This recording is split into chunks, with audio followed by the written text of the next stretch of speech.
Hello students. आज हम नया चैप्टर स्टार्ट कर रहे हैं और इस चैप्टर का नाम है इलेक्ट्रोकेमिस्ट्री।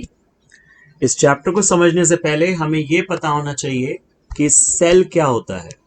सेल वो डिवाइस होता है जो इलेक्ट्रिकल एनर्जी को केमिकल एनर्जी में या केमिकल एनर्जी को इलेक्ट्रिकल एनर्जी में कन्वर्ट करता है। वो सेल जो इलेक्ट्रिकल एनर्जी को केमिकल एनर्जी में कन्वर्ट करता है उसे बोलते हैं इलेक्ट्रोलिटिक सेल, वाइल वो सेल जो केमिकल एनर्जी को इलेक्ट्रिकल एनर्जी में करता है उसे बोलते हैं इलेक्ट्रोकेमिकल सेल। इस चैप्टर को इजी बनाने के लिए हमने इसे 4 सेक्शंस में डिवाइड किया है। Section A and section B में हम डिस्कस करेंगे about electrolytic cell, while section C and section D हम डिस्कस करेंगे इलेक्ट्रोकेमिकल सेल। अब शुरू करते हैं सेक्शन ए। सेक्शन ए का नाम है इलेक्ट्रोलिसिस। तो समझते हैं क्या होता है इलेक्ट्रोलिसिस। जब भी हम किसी सब्सटेंस के एक्वस सॉल्यूशन में, let's say we have copper sulphate, इसका एक्वस सॉल्यूशन है, हम इसमें इलेक्ट्रिक करंट पास कर रहे हैं। ऐसा करने पर बनता है Cu2 प्लस SO4 2-।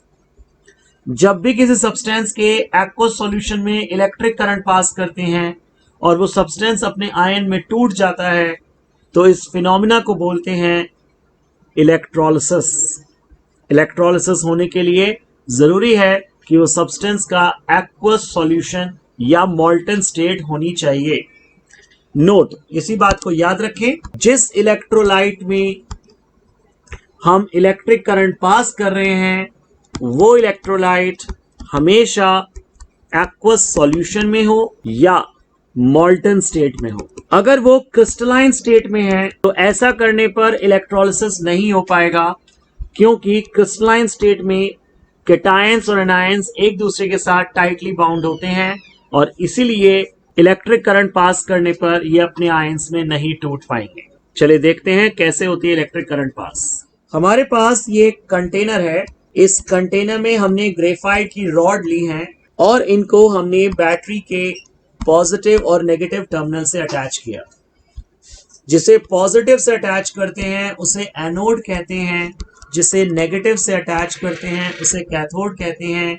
और यहाँ पे हमने एक इलेक्ट्रोलाइट लिया है और लेट्स से मान लेते हैं ये इलेक्ट्रोलाइट NaCl है। तो ये NaCl का एक्वस सॉल्यूशन है। हमें इस एक्वस सॉल्यूशन में करंट पास करना है। तो जब NaCl के एक्वस सॉल्यूशन में हम इलेक्ट्रिक करंट पास करेंगे तो क्या होगा, ये अपने आयंस में टूट जाएगा, बनेगा Na plus Cl minus. Na plus भी एक्वस है और Cl माइनस भी एक्वस है। इसका मतलब मिक्सचर के अंदर आयंस बन चुके हैं। यहां पर Na प्लस आयन है, साथ में Cl नेगेटिव आयन है। जो Na प्लस आयन होता है वो मूव करता है अपने ऑपोजिट टर्मिनल की तरफ और जो Cl नेगेटिव आयन है वो मूव करेगा अपने साइन के ऑपोजिट टर्मिनल की तरफ। इसका मतलब जो नेगेटिवली चार्ज आयन होते हैं वो टुवर्ड्स पॉजिटिवली चार्ज इलेक्ट्रोड की ओर मूव करते हैं और जो पॉजिटिवली चार्ज आयंस होते हैं वो नेगेटिवली चार्ज इलेक्ट्रोड की तरफ मूव करते हैं। तो कुछ देर बाद हम क्या देखते हैं, एट एनोड जो Cl नेगेटिव है 2 टाइम्स ऑफ Cl नेगेटिव बन जाता है Cl2 गैस में और निकाल देता है 2 इलेक्ट्रॉन्स। वाइल कैथोड पे क्या होगा, जितने भी Na पॉजिटिव आयंस हैं कैथोड पर आएंगे, 2 इलेक्ट्रॉन्स को लेकर बन जाएंगे 2 टाइम्स ऑफ Na। बैलेंस करने के लिए हम यहां भी 2 लगा लेते हैं, यहां भी 2 बन गया और यहां भी 2 बन गया। तो इसका मतलब हुआ जो सोडियम है वो धीरे धीरे इस इलेक्ट्रोड पर डिपॉजिट हो जाएगा। इसका कितना मास डिपॉजिट होगा, ये मास डिपेंड करता है जितना हमने चार्ज पास करा है थ्रू दिस इलेक्ट्रोलाइट, और इसी को बोलते हैं फैराडेज लॉ ऑफ इलेक्ट्रोलिसिस। जो टॉपिक हम पढ़ रहे हैं इसका नाम है Faraday's law of electrolysis. Faraday's ने 2 लॉ बताए हैं और जो इसमें फर्स्ट लॉ हम सीख रहे हैं इसे कहते हैं Faraday's first law of electrolysis. So according to Faraday's first law, mass of electrolyte deposited or liberated is directly proportional to the charge passed. जितना ज्यादा हम चार्ज पास करते हैं उतना ज्यादा मास डिपॉजिट होता है, जितना कम चार्ज पास करेंगे उतना कम मास डिपॉजिट होगा. It means W is directly proportional to IT. Since आप जानते हैं चार्ज का मतलब होता है करंट इनटू टाइम. अब हम प्रोपोर्शनलिटी साइन को हटाते हैं तो हम कह सकते हैं W is equal to ZIT, where सारी बातों का मतलब W का मतलब होता है मास ऑफ इलेक्ट्रोलाइट डिपॉजिटेड और लिबरेटेड. Q का मतलब होता है चार्ज पास्ड और ये चार्ज हमेशा कूलम्स में मेजर होगा. T का मतलब होता है टाइम, टाइम हमेशा सेकेंड्स में मेजर होता है. और I का मतलब होता है करंट, और करंट की यूनिट आप जानते हैं दैट इज एम्पियर. यहां पे एक हमने कांस्टेंट यूज करा, इस कांस्टेंट को हम Z से डिनोट कर रहे हैं और इसका नाम होता है इलेक्ट्रोकेमिकल इक्विवेलेंट. और अब इस कांस्टेंट को डिफाइन करते हैं. क्या होता है इलेक्ट्रोकेमिकल इक्विवेलेंट? सो जब भी किसी कांस्टेंट को डिफाइन करना है, जो भी उसके साथ प्रोडक्ट की टर्म्स होती हैं उन सबको 1 रख देते हैं. हमने अभी पढ़ा है W is equal to ZIT. Since हम जानते हैं जब I की वैल्यू हो जाएगी 1 एम्पियर, टाइम की वैल्यू हो जाएगी 1 सेकेंड, तो W को हम कैसे लिखेंगे? W is equal to Z into 1 into 1. So W is equal to Z, और we can say that Z is equal to W. तो डेफिनेशन क्या बनी? Electrochemical equivalent of an electrolyte is the mass of electrolyte deposited on an electrode when 1 ampere current is passed for 1 second in aqueous solution or its molten state. जब हम 1 ampere current pass करते हैं 1 second के लिए, जितना electrolyte का मास deposit होता है किसी इलेक्ट्रोड पर, वही उसका इलेक्ट्रोकेमिकल इक्विवेलेंट कहलाता है. इलेक्ट्रोकेमिकल इक्विवेलेंट निकालने का एक और फॉर्मूला है. हम कह सकते हैं E divided by F is always equal to Z, where सारी बातों का मतलब Z का मतलब अभी हमने पढ़ा इलेक्ट्रोकेमिकल इक्विवेलेंट. E का मतलब होता है इक्विवेलेंट मास. ये टॉपिक आपने ऑलरेडी पढ़ा है सॉल्यूशंस चैप्टर में. और F का मतलब होता है फैराडेज कांस्टेंट. इस फैराडेज कांस्टेंट की वैल्यू होती है 96487 कूलम्स, और आप इस वैल्यू को न्यूमेरिकल्स में यूज कर सकते हैं 96500 कूलम्स. इतना अप्रोक्सीमेशन आप ले सकते हैं, दैट इज 96487 को हम 96500 भी यूज कर सकते हैं. और अब बात करते हैं Faraday's second law of electrolysis की. According to second law of electrolysis इस बार हमारे पास 2 कंटेनर हैं. हमने फर्स्ट कंटेनर में ग्रेफाइट की रॉड ली है, सेकेंड कंटेनर में भी ग्रेफाइट की रॉड ली है. बाहर वाली रॉड्स को हम बैटरी से अटैच कर रहे हैं, अंदर वाली रॉड्स को भी हम बैटरी से अटैच कर रहे हैं. इसका मतलब हुआ इसे हम बोल रहे हैं एनोड, तो ये हमारे पास है कैथोड. अगेन ये है एनोड, तो ये है कैथोड. यहां पे हमने एक इलेक्ट्रोलाइट लिया जिसका नाम A है, यहां पे एक इलेक्ट्रोलाइट लिया जिसका नाम B है. अब A पर कुछ मास डिपॉजिट होगा. ये जो WA है ये यहां पे जाके डिपॉजिट हो जाता है क्योंकि नेगेटिव इलेक्ट्रोड है.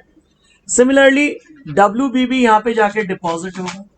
इन दोनों का कितना मास डिपॉजिट होता है? WA अपॉन WB, इसका ratio, this must be equal to ratio of their equivalent masses. तो ये हमारे पास सेकेंड लॉ ऑफ इलेक्ट्रोलिसिस आ गया. अब देखते हैं कैसे बना, ये किस तरह से लॉ डिराइव होता है, इसको समझते हैं. So for electrolyte A, mass of electrolyte A is directly proportional to the charge passed. It means WA is equal to ZA into Q. WA is equal to EA divided by F into Q. Let it be first equation. Similarly, हमारे पास है electrolyte B. For electrolyte B, WB is directly proportional to charge passed.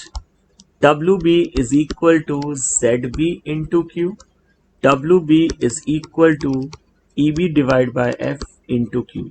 Let it be second equation. आपने अभी देखा है कि हमने दोनों cell का सीरीज कॉम्बिनेशन किया है, क्योंकि दोनों का सीरीज कॉम्बिनेशन है इसलिए दोनों में जो चार्ज पास्ड होगा वो सेम होगा। इट मींस करंट भी सेम होगी। जैसा कि आप जानते हैं सीरीज कॉम्बिनेशन में हमेशा चार्ज पास्ड और करंट सेम रहती है, तो दोनों वैल्यू में Q की वैल्यू भी सेम आएगी। तो अब हम दोनों इक्वेशन को डिवाइड कर लेते हैं। Equation number first divide by second, WA divided by WB is equal to EA into Q divided by F whole divide by EB into Q whole divide by F।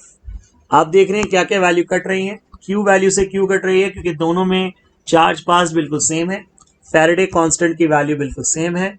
तो result हमारे पास आया WA upon WB is equal to EA upon EB।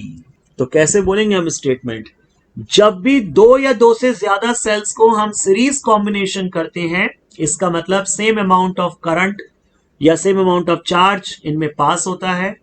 तो जितना भी मास deposit होगा electrolyte का, इस मास का रेशियो हमेशा उन इलेक्ट्रोलाइट के इक्विवेलेंट मासेस के रेशियो के इक्वल आता है। अब एक इंपॉर्टेंट नोट को समझते हैं। When n electrons are transferred from 1 mole of an electrolyte, charge passed will be equal to NF coulombs. इसका मतलब हुआ जब 1 मोल इलेक्ट्रोलाइट में n इलेक्ट्रॉन्स का ट्रांसफर होता है तो टोटल चार्ज पास्ड हम NF कूलम्स मानेंगे। कैसे आया डेरिवेशन? चलिए इस बात को क्लियर करते हैं। हमने अभी पढ़ा है मास ऑफ इलेक्ट्रोलाइट डिपॉजिटेड और liberated is directly proportional to the charge passed.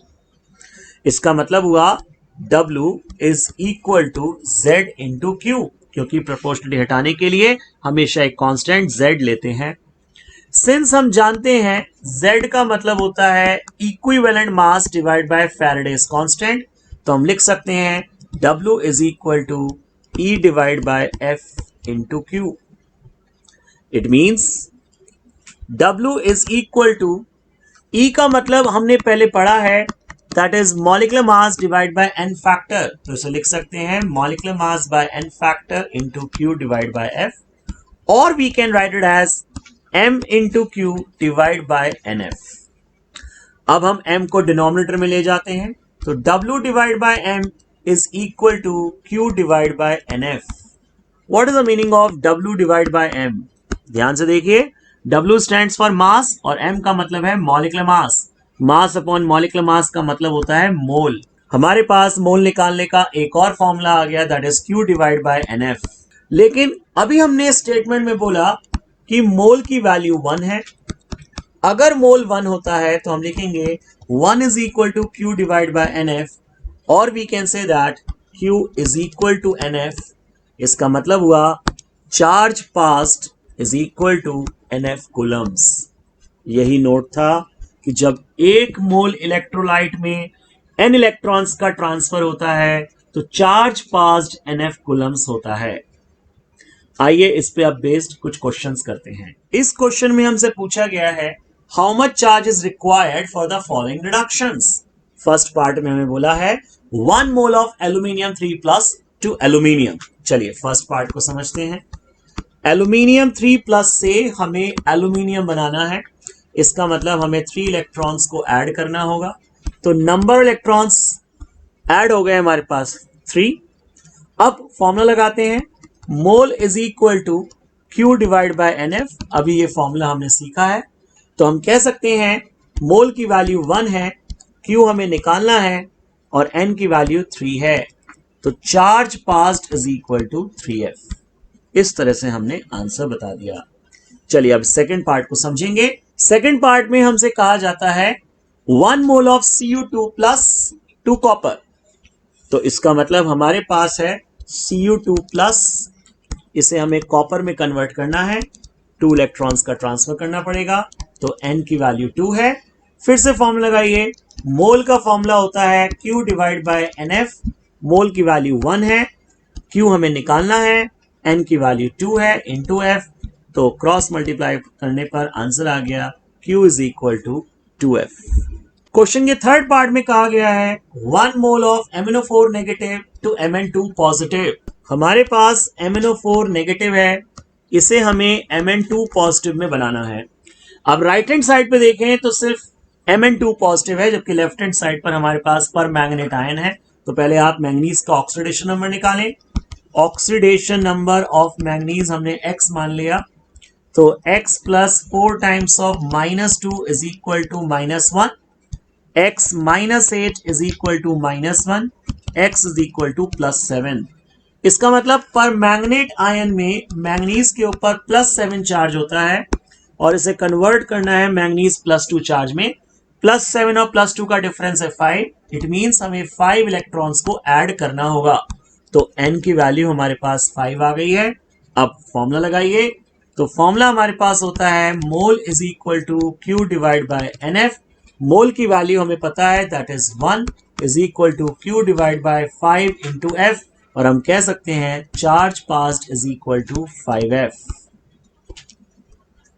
अब इस पे एक और न्यूमेरिकल करते हैं। इस क्वेश्चन में हमें कहा गया है 20 gram of calcium from molten CaCl2। तो फर्स्ट पार्ट में सबसे पहले हम CaCl2 के मोल्टन स्टेट है ये, इसमें इलेक्ट्रिक करंट पास करेंगे। इलेक्ट्रिक करंट पास करने पर ये बनेगा Ca2 plus 2 times of Cl minus. ये जो Ca2 प्लस है, ये 2 इलेक्ट्रॉन्स को एक्सेप्ट करने के बाद बन जाता है कैल्शियम सॉलिड। इसका मतलब n की वैल्यू यहाँ पे 2 आ गई है, क्योंकि 2 इलेक्ट्रॉन्स का ट्रांसफर हुआ है। अब हम फॉर्मूला लगाते हैं, तो फॉर्मूला है mole is equal to Q divide by NF। Mole आप जानते हैं mass upon molecular mass. Question में मास दिया है 20 और कैल्शियम का एटॉमिक मास होता है 40, that is 20 divide by 40 is equal to Q divide by 2 into F। इसे हम सिंप्लीफाई करते हैं तो Q की वैल्यू हमारे पास आ जाती है, दैट इज 1F। अब इस क्वेश्चन का सेकंड पार्ट देखेंगे। क्वेश्चन के सेकंड पार्ट में हमें कहा गया है 40 gram of aluminium from molten Al2O3। तो हमारे पास सेकंड पार्ट में है Al2O3 मोल्टन स्टेट में है। इलेक्ट्रिक करंट देने पर बन जाता है 2 times of Al3 plus 3 times of oxygen 2 minus. हमसे एल्यूमिनियम की बात हो रही है तो इसी को डिस्कस करेंगे। 2 टाइम्स ऑफ Al3 प्लस बनता है 2 टाइम्स ऑफ Al। बैलेंस करने के लिए हमें 6 इलेक्ट्रॉन्स ऐड करने होंगे। आप देख रहे हैं कि ये पूरी इक्वेशन 2 से डिविजिबल है, तो हम लिख सकते हैं aluminium 3 plus 3 electrons gives aluminium. तो नंबर ऑफ इलेक्ट्रॉन्स ट्रांसफर हो जाते हैं 3। अब फॉर्मूला लगाते हैं। मोल का फॉर्मूला अभी हमने पढ़ा है, that is Q divide by NF। मोल का मतलब होता है मास अपॉन मॉलिक्यूलर मास। यहाँ पे एल्यूमिनियम का मास दिया है 40, एल्यूमिनियम का एटॉमिक मास होता है 27 is equal to Q divide by N की वैल्यू हमारे पास 3 इंटू F। आप इसे क्रॉस मल्टीप्लाई करेंगे और यहां से Q की वैल्यू आ जाएगी, दैट इज 4.44F। अब इस पे हम नेक्स्ट क्वेश्चन करते हैं। इस क्वेश्चन के अंदर हमें बताया गया है कॉपर सल्फेट। सबसे पहले कॉपर सल्फेट का हमारे पास एक्वस सॉल्यूशन है। हम इस एक्वस सॉल्यूशन में इलेक्ट्रिक करंट पास करते हैं। ऐसा करने पर बनता है Cu2 प्लस का आयन प्लस सल्फेट का आयन। ये जो Cu2 प्लस आयन है, ये 2 इलेक्ट्रॉन्स को एक्सेप्ट करने के बाद बन जाता है कॉपर सॉलिड और इलेक्ट्रोड पे जाके डिपॉजिट होता है। तो यहां से N की वैल्यू आती है 2। हमें बताया गया है 10 मिनट्स का टाइम है, तो टाइम हमारे पास है 10 मिनट, जिसे हम सेकंड्स में कन्वर्ट कर लेंगे, that is 10 into 60 this much seconds. Current की वैल्यू बताई गई है 1.5 एम्पियर, तो I की वैल्यू हमारे पास है 1.5 एम्पियर। कहते हैं what is the mass of copper deposited. तो यूज करते हैं Faraday's first law. Using first law of electrolysis, W is equal to Z into IT, W is equal to E divided by F into IT। Since हम जानते हैं Z का मतलब होता है E divide by Faraday's constant. Similarly हम लिख सकते हैं W is equal to molecular mass divide by N factor into IT divide by F, क्योंकि आपने पढ़ा है इक्विवेलेंट मास होता है molecular mass divide by N factor. अब किसका मॉलिक्यूलर मास रखें? कॉपर सल्फेट का रखें या कॉपर का रखें, तो आप उसका मोलर मास रखेंगे जो डिपॉजिट हुआ है। तो यहां डिपॉजिट कॉपर सल्फेट नहीं हुआ है, सिर्फ कॉपर डिपॉजिट हुआ है, इसलिए हम कॉपर का ही मोलर मास रखेंगे। और कॉपर क्योंकि एक एलिमेंट है तो इसका मोलर मास ही इसका एटॉमिक मास होगा, that is 63.5 divided by n factor that is 2। I की वैल्यू हमें पता है 1.5 एम्पियर, टाइम हमें पता है 10 into 60 divide by Faraday constant that is 96500। अब आप इसे सिंप्लीफाई करिए और यहां से आपके पास W आ जाएगा दिस मच ग्राम्स। अब इस पे हम लास्ट क्वेश्चन करते हैं। ये जो क्वेश्चन है ये बहुत इंपॉर्टेंट है, इसे ध्यान से समझिए। इस क्वेश्चन में बताया गया है 3 electrolytic cells A and B and C। तो इन सेल्स को मार्क कर लेते हैं। लेट्स से ये सेल A है, ये सेल B है और थर्ड नंबर पे सेल हमारे पास C है। A सेल में हमने ZnSO4 फिल किया है, B सेल में AgNO3 फिल किया है और C सेल में हमने कॉपर सल्फेट फिल किया है। अब हमसे बात करते हैं सिर्फ सेल B की। यहां पे सेल B के बारे में डाटा गिवन है, तो लिखेंगे for sale B mass of electrolyte. तो WAG की वैल्यू हमें बताई गई है, दैट इज 1.45 ग्राम्स। तो ये वैल्यू 1.45 ग्राम्स है। मॉलिक्यूलर मास ऑफ Ag आप जानते हैं, दैट इज 108 होता है। और इसके बारे में बताया गया है कि टाइम कितना होगा, तो हमें टाइम की वैल्यू निकालनी है। साथ में हमें करंट के बारे में इंफॉर्मेशन दी गई है कि I की वैल्यू हमारे पास 1.5 एम्पियर है। अब कैसे स्टार्ट करें? AgNO3 का एक्वस सॉल्यूशन है, हम इसमें इलेक्ट्रिक करंट पास करते हैं। ऐसा करने पर बन जाता है Ag plus ion aqueous plus nitrate ion aqueous. ये जो Ag प्लस आयंस हैं ये एक इलेक्ट्रॉन को एक्सेप्ट करते हैं और बन जाते हैं Ag सॉलिड। तो number of electrons transfer is 1। अब इस पे लगाते हैं Faraday's first law. Using Faraday's first law of electrolysis, W is equal to ZIT, W is equal to E divide by F into IT। Since आप जानते हैं कि Z का मतलब होता है E डिवाइडेड बाय F, इसका मतलब W is equal to molecular mass by n factor into IT divide by F, क्योंकि इक्विवेलेंट मास का मतलब होता है molecular mass divide by n factor. So W की वैल्यू रखेंगे, that is 1.45 grams. Molecular mass यानी कि मोलर मास जो कि सिल्वर का एटॉमिक मास होता है 108, एंड फैक्टर अभी हमने बताया 1 है। I की वैल्यू क्वेश्चन में गिवन है, that is 1.5 ampere. Faraday's constant की वैल्यू होती है 96500 इनटू टाइम। आप इसे सिंप्लीफाई करिए और यहां से आपके पास टाइम आ जाएगा और टाइम की यूनिट होगी सेकेंड्स। तो ये क्वेश्चन का फर्स्ट पार्ट था। आइए देखते हैं क्वेश्चन के सेकंड पार्ट में हमसे क्या पूछा गया है। अब हमसे कहते हैं what mass of copper and zinc were deposited. तो इस बात को हम कैसे करें? Using Faraday's second law of electrolysis. So अब हम बोल सकते हैं W of zinc divided by W of Ag is equal to equivalent mass of zinc divide by equivalent mass of Ag। तो ये हमारे पास सेकंड लॉ था जिसका डेरिवेशन अभी थोड़ी देर पहले हमने देखा। तो हम लिख सकते हैं W of zinc is equal to equivalent mass of zinc divide by equivalent mass of Ag into mass of Ag। अब इक्विवेलेंट मास का क्या फॉर्मूला होता है? That is molecular mass of zinc divide by n factor molecular mass of Ag divided by n factor into mass of Ag। तो zinc का molecular mass जिसे हम molar mass बोल रहे हैं, और यहाँ इस पे क्योंकि एलिमेंट है तो इसे हम एटॉमिक मास बोलेंगे।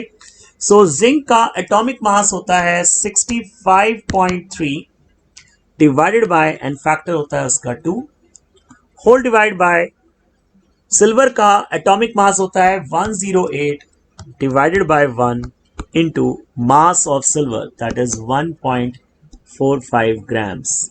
इसे आप सिंप्लीफाई करेंगे और यहां से आपके पास मास आ जाएगा जिंक का।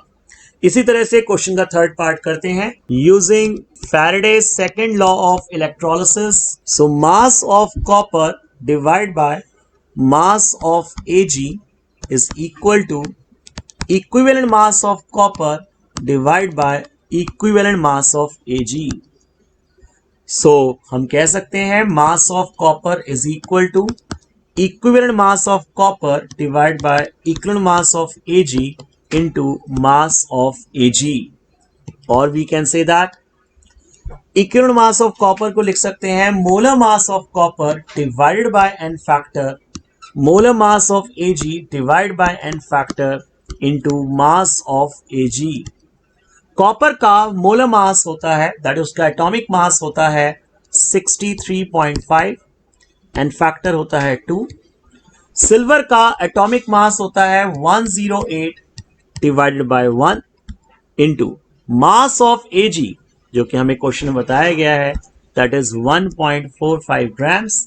वैल्यू पुट करते हैं, इसे सिंप्लीफाई करते हैं और यहां से हमारे पास मास आ जाएगा। तो आपने देखा कि किस तरह से इलेक्ट्रोलिसिस होती है और क्या होते हैं फैराडेज के लॉ। अब आप इस पे बेस्ड क्वेश्चंस करिए। जल्दी मिलते हैं नेक्स्ट वीडियो में जिसमें हम बात करेंगे इलेक्ट्रोकेमिस्ट्री के सेक्शन बी की। Thank you.